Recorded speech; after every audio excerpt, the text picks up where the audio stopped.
பாருமா, கரண்ட் போயிடுச்சுன்னு எல்லாரும் மேலே இருக்கலான்னு வந்தோம். ஆனால் மேலே நிலா வெளிச்சம் எவ்வளோ சூப்பராக இருக்கு பாரு. அம்மா, நிலா வெளிச்சமே இவ்வளோ நல்லா இருக்கு. அதுக்கு எதுக்குமா நம்ம வீட்டில் லைட்டு போடுறோம்? இப்படியே நிலா வெளிச்சத்திலே இருக்கலாம்ல. பிரேம், இன்னைக்கு பௌர்ணமி, அதுவும் சித்ரா பௌர்ணமி. அதுக்கு தான் நிலா வெளிச்சம் இவ்வளோ ஃபுல்லாக இருக்கு. தினமும் நிலா வெளிச்சம் இவ்வளோ இருக்காது செல்லம், அதுக்கு தான். என்னது பௌர்ணமியா? பௌர்ணமினா என்னக்கா? பௌர்ணமினா மாசத்துல 15 நாள் நிலா முழு நிலாவாக இருக்கும். 15 நாள் நிலா குறைய ஆரம்பிச்சிடும்.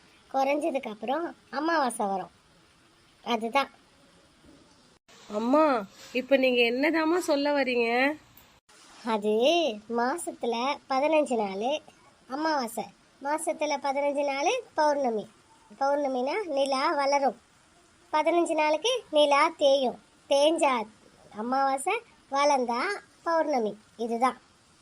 இன்னைக்கு நிலா எவ்வளோ பெருசா வெளிச்சமா அழகா இருக்குல்ல. ஆனா அமாவாசை அன்னைக்கு இந்த நிலா தெரியவே தெரியாது, இருட்டா இருக்கும். ஓ, அப்படியா மம்மி?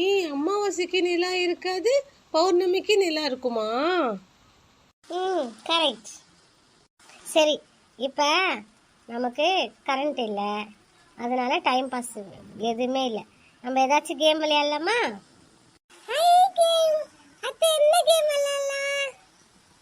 என்ன கேம் விளையாடலாம்? சரி, இப்போ நீயும் பிரேமும் ஸ்கூலுக்கு போகிறீங்க. நீ வந்து ஏபிசிடி ஸ்டார்ட் பண்ணணும். நீ எங்கே ஸ்டாப் பண்ணுறியோ அங்கேருந்து பிரேம் ஏபிசிடி கண்டினியூ பண்ணணும். அவன் எங்கே ஸ்டாப் பண்ணுறானோ திரும்ப அங்கேருந்து நீ கண்டினியூ பண்ணணும். ஓகேவா கேமு? ஓகேம்மா, இது புது கேம், சூப்பராக இருக்கு. சரி, இப்போ 2 பேர்ல யார் ஃபர்ஸ்ட் ஸ்டார்ட் பண்ணுறீங்க? அம்மா, நான் சொல்கிறேன். டேய், உன்னை விட நிலா சின்ன பொண்ணுல, அதனால நிலாவே சொல்லட்டும். ஏ பி சி டி இ. பிரேம், இப்போ அவ ஈர நிறுத்திருக்கால, அங்கேருந்து நீ ஸ்டார்ட் பண்ணு. E F G H I. அவன் ஐ தாண்டி சொன்னான். ஐஸ்கிரீம் எப்போ சொன்னான்? ஓ, ஐ சொன்னா ஐஸ்கிரீம் உனக்கு. J K L M. M. Nila, நீ எம் சொன்னல, எம்முக்கு அப்புறம் என்ன வரும்? ஓ பி. ஏய் பிரேம், எம்முக்கு அப்புறம் என்ன வரும்? ஓ வருமா?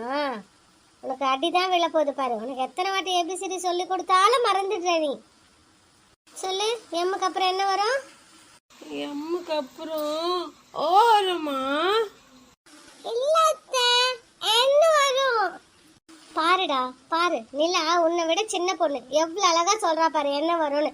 ஆனா உனக்கு தான் தெரிய மாட்டேங்குது. எத்தனை வாட்டி தான் சொல்லி கொடுக்கறது?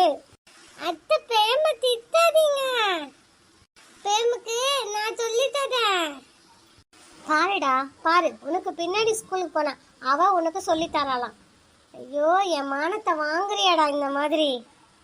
நீ இப்படியே படிச்சுட்டு இருந்தேன்னு வச்சுக்கோ, அடுத்த வருஷம் நீயும் நிலாவும் ஒரே கிளாஸில் தான் படிக்கணும். ஞாபகம் வச்சுக்கோ. உனக்கு ஏபிசிடி கூட வரலன்னு நான் திரும்பவும் அவ கிளாஸில் தான் போடுவேன் உன்னை. இல்லைம்மா, நான் படிப்பேம்மா. இப்போ மந்து போச்சு லீவில், அதான் மந்துட்டேன். பார்க்குறேன். நீ இந்த லீவ் முடியறதுக்குள்ள ஏபிசிடியை ஃபுல்லாக கற்றுக்கலன்னு வச்சுக்க, நீ ஸ்கூல் ஓப்பன் ஆனோன்னு நீ நிலா கிளாஸ் தான். ஞாபகம் வச்சுக்கோ. ஒழுங்கா லீவில் ஆட்டம் போடாமல் ஏபிசிடியை கற்றுக்கோ. சரிங்கம்மா. அம்மா பசிக்குதுமா. பசிக்குதா செல்லம்? சரி, நான் கீழே போய் அத்தை டிஃபன் பண்ணிட்டு இருப்பாங்க, கொண்டு வரேன். எல்லாரும் இங்கேயே மேலேயே சாப்பிட்டுடலாம். ஆமா நிலா, இப்ப நம்ம இங்க சாப்பிட்டோம்னா இது நிலா சாப்பாடு. பௌர்ணமி அன்னைக்கு நிலாவை பார்த்துக்கிட்டே சாப்பிட்டோம்னா அதுதான் நிலா சாப்பாடு. நிலா வெளிச்சத்துல சாப்பிட்டா ரொம்ப ஜாலியா இருக்கும். நான் போய் கொண்டு வரட்டுமா? எல்லாரும் இங்கேயே இருங்க. என்னம்மா சொன்ன? நிலா சாப்பாடா? அப்போ நிலா கூட நம்ம கூட சாப்பிடுமா? ஆமா, தோ நிலா தான் நம்ம பக்கத்துலயே இருக்கே. இவளும் நிலா தானே, இவ நம்ம கூட சாப்பிட்டா அதுதான் நிலா சாப்பாடு. சரியா? அம்மா நான் சொன்ன நிலா இது இல்ல, அதோ வானத்துல இருக்க அது. என்னடா உன் பிரச்சனை? இந்த நிலாவும் சாப்பிடும், அதோ வானத்துல இருக்க அந்த நிலாவும் சாப்பிடும். சரி, எல்லாரும் இங்கேயே பத்திரமா இருங்க. கீழே ஃபுல்லா இருட்டா இருக்கு, நான் போய் டிஃபன் கொண்டு வந்துடுறேன். கீழே சுதர்ஷன் வேலையெல்லாம் முடிச்சுட்டு அப்பதான் வீட்டுக்கு வந்தாரு. என்ன ஸ்ரீதேவி, சட்னி இட்லி எல்லாத்தையும் கையில் வச்சு நின்று இருக்க, இதெல்லாம் எங்க எடுத்துட்டு போற? நம்ம வீட்டுக்கு தான் புதுசா ஒரு மகாராணி வந்திருக்காங்களே, அவங்க தான் இது எல்லாத்தையும் மொட்டை மாடிக்கு எடுத்துட்டு வர சொல்லி எனக்கு ஆர்டர் போட்டாங்க. என்னால தப்ப முடியுமா? எல்லாத்தையும் எடுத்துட்டு போயின்னு இருக்கேன். அப்படியா? சரி, வீடெல்லாம் ஏன் ஒரே இருட்டா இருக்கு? லைட் எல்லாம் போடாம வச்சிருக்க, கரண்ட் சேவ் பண்றியா?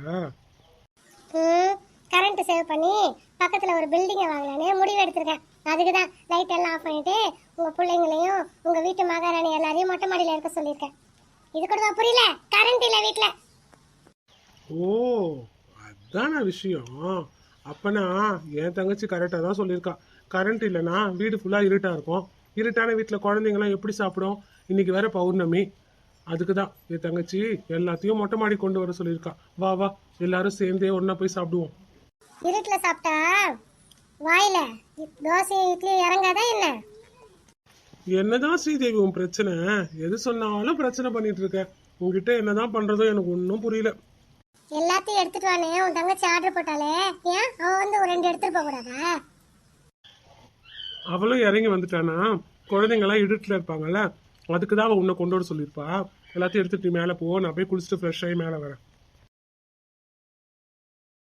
அப்ப கூட இந்த ஆளுக்கு புரியுதா பாரு, உன் பொண்டாட்டிய தங்கச்சி வேலை வாங்குறான்னு. அப்ப கூட என்னதான் குறை சொல்லுவாரு. இதாலெல்லாம் திருத்தவே முடியாது. எல்லாம் என் தலையெழுத்து, என்ன பண்ணி தொலைகிறது?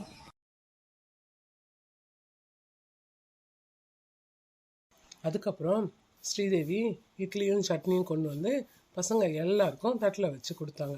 வீட்டில் இருக்க எல்லாரும் நிலா சோற ரொம்ப சந்தோஷமா சாப்பிட்டாங்க. வசுக்குட்டி, நீ கூட தட்டுல வச்சிட்டு இருக்க? உனக்கு தான் சாப்பிடவே தெரியாதுல, வா உனக்கு அம்மா வாயில ஊட்டி விடுறேன். நான் சாப்பிடுவேன். உனக்கு ஒழுங்கா சாப்பிடவே தெரியாது, நீ கீழெல்லாம் இறைப்ப. உனக்கு வா அம்மா ஊட்டி விடுறேன். நான் தான் தாத்துறேன். விடுங்க நீ, அதான் பசங்க சாப்பிட்றத பார்த்து அவளே சாப்பிடுறால. அப்படி சாப்பிட்டாதான் அவ சீக்கிரமா அவளே சாப்பிட கத்துக்குவா. அஞ்சலி 1.5 வயசுல இருந்தே அவங்க அண்ணன் சாப்பிட்றத பார்த்து பார்த்து அவளும் சாப்பிட ஆரம்பிச்சிட்டா. நான்லாம் அவளுக்கு ஊட்ட மாட்டேன், அவளே சாப்பிட்டுருவா. அதெல்லாம் ஒன்றும் வேண்டாம், அவளுக்கு இப்போ 2 வயசு தான் ஆகுது. 3 வயசுக்கு அப்புறம் அவளே சாப்பிட ஆரம்பிச்சிருவா. அது வரைக்கும் நானே ஊட்டி விடுறேன் அவளுக்கு. அப்பதான் எனக்கும் திருப்தியா இருக்கும், என் புள்ள சாப்பிட்டான்னு. வசு, எழுந்து வரியா இல்லையா? நான் தான் ஊட்டுறேன், எழுந்து வா. நானே காத்துடுவேன். என் வீட்டுக்கு வந்தவொடனே என் புருஷனை மாத்திட்டான், இப்போ என் பிள்ளையும் மாத்திட்டான். என்னைக்காச்சும் நான் ஊட்டாம அவ சாப்பிட்டுருக்கானா? இன்னைக்கு பாரு, அவங்க அத்தை வந்ததுக்கு அப்புறம் நானே சாப்பிட்றேன் என்னையே எதிர்த்து பேசுறேன். நீ கீழே வாடி, உனக்கு இருக்கு. இதை பார்த்த ஸ்ரீதேவிக்கு ரொம்ப கோவம் வந்துடுச்சு. இதுக்கப்புறம் என்ன நடக்க போகுதுன்னு அடுத்த எபிசோட்ல பார்க்கலாம்.